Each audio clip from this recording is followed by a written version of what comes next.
आषाढी एकादशीच्या निमित्ताने कोल्हारे ग्रामपंचायत हद्दीतील नामांकित मराठी माध्यमाच्या नेरळ विद्याभवन माध्यमिक विद्यालयाच्या वतीने शाळा ते ग्रामदेवता मंदिर येथे धामोते पंचक्रोशीत पायी दिंडी सोहळ्याचे आयोजन शाळेच्या मुख्याध्यापिका अनघा जोगळेकर यांच्या मार्गदर्शनाखाली सांस्कृतिक विभागाच्या वतीने करण्यात आले होते। या दिंडी सोहळ्यात 216 विद्यार्थ्यांनी आपला सहभाग नोंदवला। सांस्कृतिक विभागाचे प्रमुख मंगेश थोरवे सर, कार्यवाहक विद्या वाळिंबे यांच्या नियोजनानुसार समतामूलक शिक्षणासाठी ग्रंथदिंडी, पर्यावरण रक्षणासाठी वृक्षदिंडी असा प्रबोधनात्मक संदेश देत ढोल ताशांच्या गजरात, टाळ मृदंग वाजवत, लेझिम पथकासह अनेक नादमधुर अभंग गात विद्यार्थी भक्तिमय वातावरणात तल्लीन झाले होते।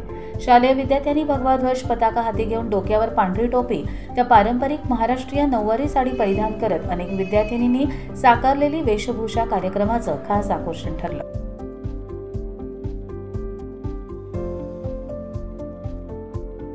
कर्जत लाईव्हसाठी सतीश पाटील, कळंब।